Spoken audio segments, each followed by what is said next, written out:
नमस्कार. भारतवासियांसाठी आणि महाराष्ट्रासाठी अतिशय गौरवाचा, अभिमानाचा हा क्षण आणि सोहळा आहे. आपल्या सांस्कृतिक पुनर्जन्माचा आणि ऐतिहासिक वारशाचा असलेला साक्षीदार पुरावा म्हणजे आपल्या मराठा साम्राज्याचा विस्तार. नागपूरच्या भोसले घराण्यातील संस्थापक रघुजीराजे भोसले यांनी छत्रपती शाहू महाराजांच्या निर्देशानुसार त्या ठिकाणी ओडिसा, छत्तीसगड ते दक्षिणेपर्यंत संपूर्ण मराठा साम्राज्याचा पराक्रम हा त्या ठिकाणी आपल्या युद्धनीतीतून, पराक्रमातून, शौर्यातून दाखवला. ते प्रथम रघुजीराजे भोसले यांचं नाव कोरलेली ही तलवार मराठा साम्राज्याचं शौर्य, पराक्रम आणि आपल्या सगळ्यांचा अभिमान जगासमोर दाखवणारी, प्रत्यक्ष साक्ष देणारी ही तलवार आहे. आणि तलवार खऱ्या अर्थानं ज्या वेळेला 16व्या शतकामध्ये, 16 ते 17व्या शतकामध्ये आपल्या पराक्रमाने संपूर्ण ओडिसा, छत्तीसगड ते दक्षिणेतल्या नवाबांच्या विरोधात आपलं युद्ध कौशल्य दाखवून आपलं पराक्रम आणि आपला त्या ठिकाणी मराठा साम्राज्याचा विस्तार ज्या प्रथम रघुजीराजे भोसले यांनी केला, त्यानंतर 18व्या शतकात सीताबर्डी येथे झालेल्या ईस्ट इंडिया बरोबरच्या कलहात युद्धात त्या ठिकाणानंतर ही आपल्या राज्यात, आपल्या देशात न राहिलेली ऐतिहासिक मौल्यवान वस्तू त्या ठिकाणी लिलावात निघाल्याचं लक्षात आल्यावर महाराष्ट्र सरकारच्या वतीने मी स्वतः माननीय देवेंद्र फडणवीसजींच्या, मुख्यमंत्री महोदयांच्या नेतृत्वात या लिलाव प्रक्रियेमध्ये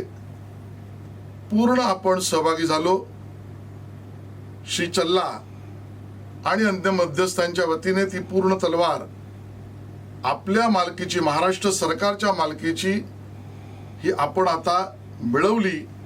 आणि आज तो दैदिप्यमान सोहळा आहे की तलवार आता भारताकडे पुन्हा, महाराष्ट्राकडे पुन्हा आपण घेऊन जात आहोत.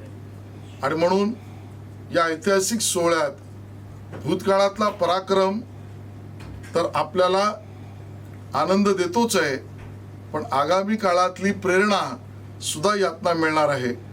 आणि या सगळ्यामध्ये या ठिकाणी असलेल्या भारताच्या आपल्या एम्बसीने, विशेषतः मिनिस्ट्री ऑफ एक्सटर्नल अफेअर्सने, माननीय प्रधानमंत्री नरेंद्र मोदीजींच्या कार्यालयाने यात केलेली पूर्ण कारवाई आणि मदत मौल्यवान आहे.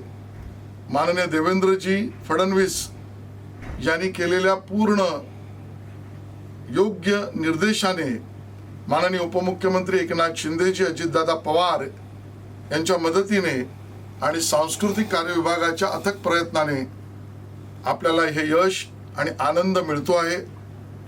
आमचे तत्कालीन सचिव, अतिरिक्त मुख्य सचिव खारगेजी आणि आताचे सचिव किरण कुलकर्णीजी, या विभागाचे संचालक तेजस गर्गे यांचेही प्रयत्न मौलाचे आहेत. विशेष उल्लेख मला उपसंचालक दळवी, इतिहास तज्ज्ञ कुलकर्णी आणि सर्व सहकाऱ्यांनी या तपासणीचा अहवाल आणि सगळ्या गोष्टींसाठी केलेलं कार्य हे सुद्धा उल्लेखनीय आहे. लंडनमधून आता निघालेली आपल्या ऐतिहासिक परंपरेची साक्ष देणारी ही तलवार महाराष्ट्राकडे चालली आहे. आणि महाराष्ट्रात ही आता आपल्या संग्रहालयात आणि सामान्य मराठी आणि महाराष्ट्रातील समस्त नागरिकांना त्याचं दर्शन खुलं होणार आहे. या सोहळ्यामध्ये सहभागी होण्याचं सौभाग्य आणि कार्य करण्याची सेवक म्हणून भूमिका मला लाभली, याबद्दल मी धन्य आहे. जय महाराष्ट्र.